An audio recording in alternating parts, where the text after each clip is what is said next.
Did you know the person who's most likely to hurt us and be critical of us is us?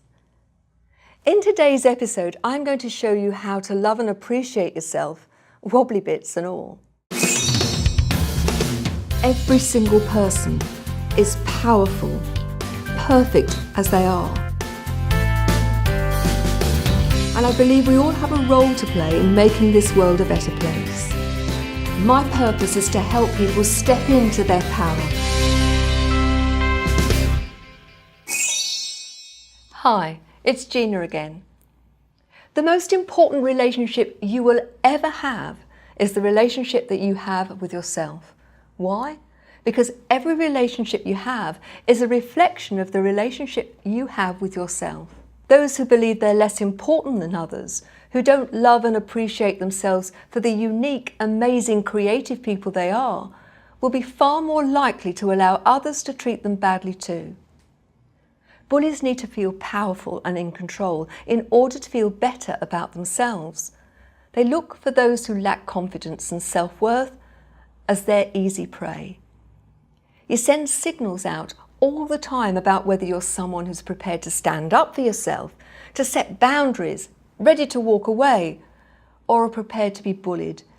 You don't actively say, "I'm a doormat," or "don't mess with me," but your body language, your tone of voice, and your responses give a pretty good indication of whether you're prepared to be downtrodden or someone who commands respect. You are the common denominator in every single situation in your life from the moment you're born until you die. So it makes absolute sense to ensure that you have the very best relationship with you, wobbly bits and all. Clients come to me for all sorts of reasons, personal and professional, but there's one thing that makes the most profound difference to their success or failure, and that's the relationship they have with themselves. The same is true for you. Our beliefs about how lovable we think we are have an enormous impact on the quality of our relationships and our lives. You'll remember from a previous episode how beliefs are installed very early on in life, and that unless challenged, they remain with us throughout our lives. How easy do you find it to identify things that you like about yourself? Think about the physical you and the personal and professional you, your skills and attributes. Do you find it easier to list the things that you don't like about yourself or the things that you do? What's really important is to make friends with your physical body. Why do we find it so difficult to appreciate our physical self? We compare ourselves to airbrush photos of anorexic models, impossible to achieve, not based on reality. Make the most of yourself physically. Be well groomed. Look after your teeth and your nails. A smile is so important. Wear colours and styles that suit you, and wear the right clothes for the right occasion. Love and cherish your body. Many diseases could be avoided. So many people that I come across do not practice self-care. It's important to nourish your body. Think about the relationship that you've got with food. Many people have a very complex relationship with the food that they put in their mouths. Not surprising, as it's often used by others as a token of love or celebration, used to show compassion, or even a weapon of power or control. Many overweight people use food as compensation when they feel lonely or unhappy or bored. People who've been abused or bullied often use weight as a protection. If I'm big and strong or I'm unattractive, they'll leave me alone. Just as important as nourishing your body is nourishing yourself, your emotional, your mental and spiritual self. Think about the relationship that you have with alcohol, nicotine, drugs, sleep, exercise, work, shopping, and getting out and meeting people and having fun. There's a growing body of evidence to support the need to build our mental resilience, and that lifelong learning is a great way to do that. It helps avoid or delay the aging process. What do you fill yourself up with? Laughter is the best medicine. It releases the feel-good hormones. It's important to look after yourself emotionally. Ensure your beliefs support and empower you, and think about the language you use about yourself the negative language that drains confidence. So many of us are afraid of feeling negative emotions, but rather than being afraid of them and burying them, observe them, sit with them, deal with them. The problem with ignoring or burying them is it takes lots of energy to keep them there, and then they bubble up and they can feel overwhelming. Negative emotions have one real job, and that's a call to action, to do something differently. Let's look at guilt. People can often have guilt which lasts for years. It does nothing to put the initial situation right. Remember, it's not about forgetting. If possible, apologize and put things right. But more importantly, what lesson have you learned? And having done that, learnt the lesson, it's time to forgive yourself and move on. Dealing with anger can be a challenge. It can cause huge problems, particularly for those on the receiving end. Even if you have good cause, violence and aggression do nothing to solve the situation. They're just putting petrol on the fire. No one's unscathed, and the damage can be long-lasting. It's important to get yourself under control before you tackle the issue. Never fight fire with fire, and don't burn your bridges. Ask yourself, what's at the root cause of your anger? It often arises out of a sense of injustice or something being out of kilter with your core values. Being positive all the time is something that many people encourage you to do. I think it's both unrealistic and potentially damaging. The impact on your physical and emotional health can be large. It's healthier to acknowledge your feelings and to be curious about why you're feeling them. Something needs to be dealt with. Deal with the underlying cause, and then you'll find the emotion is much more easy to deal with. Step back, get a bit of perspective, talk to someone you trust. Self-care is so important. We've got 3 finite commodities at our disposal: time, energy and money. Think about how you use them. I'd like you to think about the advice that airlines give you in the case of an emergency. They say put your own oxygen mask on first and then you'll be able to help others. And I think it's sound advice. Think about a jug. If you pour the water out of the jug and you keep doing that, it very quickly empties. But imagine a jug that's being filled by a tap of water. Eventually it'll overflow. And what I'm suggesting is that you use the overflow on other people. That you look after yourself first and then other people. So what I'm suggesting to you is be your own best friend. Use the same criteria for yourself as you do others. I'm talking about being fair, and think about how you treat a really good friend, being kind and considerate and wanting the best for them. I would suggest that you do the same for you. Think about the scales of justice. Are you treating yourself as you would other people, or are you being harder? Be honest, but be your own best advocate. Being your own best friend is learning to love and appreciate who you are unconditionally and giving yourself as much care and consideration as you would a treasured best friend. How do you treat yourself? Do you constantly give yourself a hard time and nag? Do you find it easier to forgive others than you do yourself? Do you make more effort for others than you do yourself? How often are your priorities at the bottom of your list? How often are you running on empty? Choose to be a hero or heroine rather than the victim in your life story.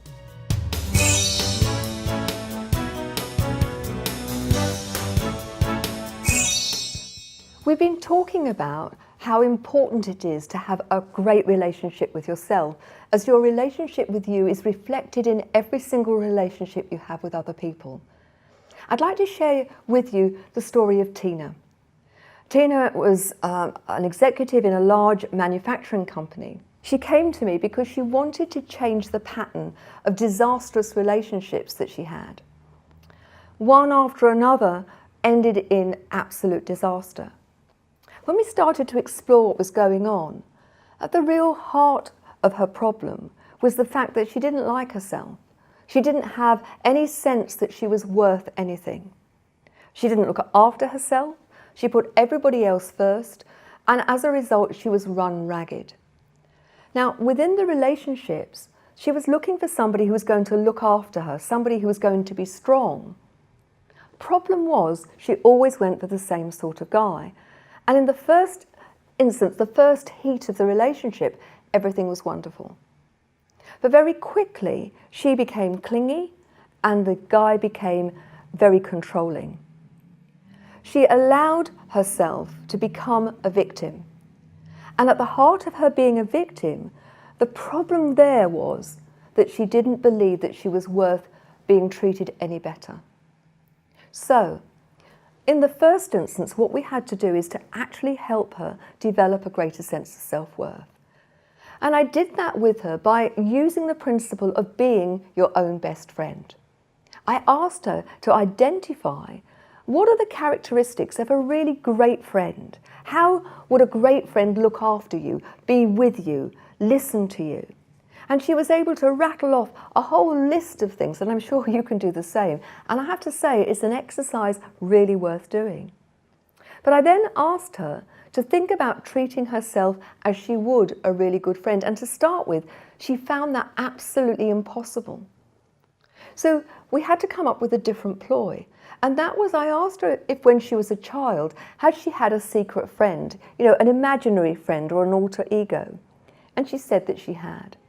And so I asked her to think about everything that she did and think of that in the context of would she have treated her imaginary friend in that way? And that allowed her to give herself permission to treat herself well. The results were actually amazing. Within a couple of weeks, she was able to talk about being her own best friend. And she started to see how often she had a different set of criteria for other people than she did for herself.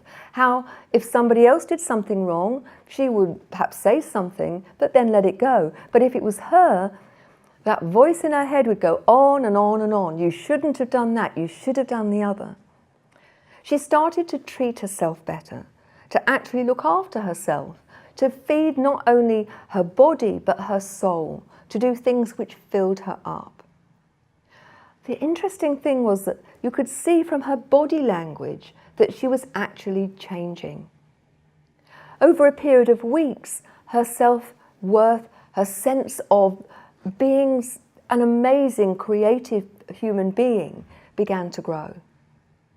Having worked on her self-worth, we then started to work on the relationships she had with others. We looked at the past patterns of behaviour and how destructive they had been. I asked her to set up a list of what would her ideal partner be, looking at all sorts of things, not only their physical attributes, but what sort of person they would be, what would their values be. She had no problem in doing that. I then asked her to think about, in order to be their perfect partner, what were the things about herself that she needed to be aware of, those things that she needed to protect, and those things which needed to change. There was a sudden realization that if she wanted a different result from her relationships, the common denominator was her. She had to take control of the situation, to step into her power, to be genuinely her best self. Within a few weeks, she started a new relationship, and she started to use a very different approach. Now, I worked with her 2 or 3 years ago, and I'm really pleased to say that I've been invited to her wedding, and that's going to take place later this year. So, how do you feel about yourself? How do you treat yourself? Do you treat yourself as a valued best friend? Or do you treat yourself badly? Put yourself at the bottom of the list? Wear yourself out doing things for other people in order to feel good about yourself? Or be a victim and allow other people to decide how happy you're going to be? Have a think over these next few days about your relationship with you. Have a think about how you treat yourself and whether you are doing yourself justice. And if you're not, remember the saying, if you always do what you've always done, you'll always get what you've always got. So it really is time to make some changes. Think about you. You are the most amazing person. And if you actually recognize your worth, then you will step into your power and your potential, and the possibilities are absolutely endless.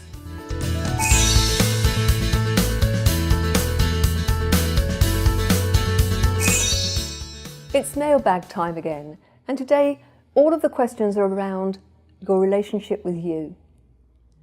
What suggestions do you have to help me feel more confident when meeting new people? I find it really interesting how many people find that they get anxious when meeting new people.